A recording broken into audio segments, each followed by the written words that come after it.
মঙ্গলবার থেকেই দক্ষিণবঙ্গের একাধিক জেলায় শুরু হতে পারে বৃষ্টি। সেই সঙ্গে ঠান্ডাও তুলনামূলক কমে যাবে বলে জানিয়েছে আলিপুর আবহাওয়া দপ্তর। সপ্তাহের প্রথম দিনে শীতের ভরপুর মেজাজ রয়েছে শহর থেকে জেলা সর্বত্র। তবে আবহাওয়ার এই পরিস্থিতি অচিরেই বদলে যেতে পারে। আলিপুর আবহাওয়া দপ্তরের পূর্বাভাস অনুযায়ী তাপমাত্রা মঙ্গলবার থেকে বাড়তে শুরু করবে, অর্থাৎ যে উত্তর পশ্চিমের কনকনে বাতাসের প্রভাবে রাজ্যের বিভিন্ন প্রান্তে শীতের আমেজ রয়েছে।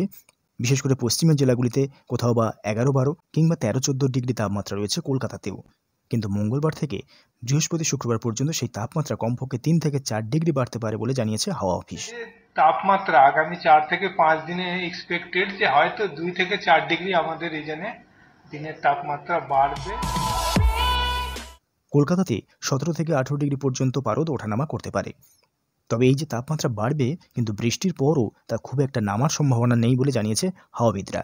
মূলত বঙ্গোপসাগরে একটি উচ্চচাপ বলয় সৃষ্টি হচ্ছে, যার প্রভাবে বঙ্গে প্রচুর জলীয় বাষ্প ঢুকবে।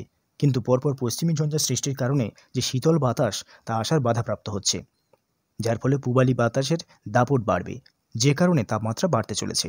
জলীয় বাষ্প প্রচুর পরিমাণে ঢোকার ফলে আকাশ মেঘাচ্ছন্ন থাকবে। মঙ্গলবার থেকে হালকা বৃষ্টির সম্ভাবনা রয়েছে নদিয়া, মুর্শিদাবাদ, বীরভূম, 2 বর্ধমানের কোথাও কোথাও। সেই বৃষ্টি আরও বাড়ার সম্ভাবনা রয়েছে দক্ষিণবঙ্গের কোথাও কোথাও বুধ, বৃহস্পতিবার। উত্তরবঙ্গের ক্ষেত্রে মঙ্গলবার থেকে দার্জিলিং, জলপাইগুড়ি, কালিম্পং, কোচবিহার, আলিপুরদুয়ার জেলাগুলিতে বৃষ্টির সম্ভাবনা রয়েছে। বৃহস্পতিবার পর্যন্ত উঁচু পার্বত্য এলাকাতে হালকা তুষারপাতেরও সম্ভাবনা জানিয়েছে হাওয়া অফিস। সিকিমে পশ্চিমী ঝঞ্ঝার কারণে তুষারপাত জারি থাকবে।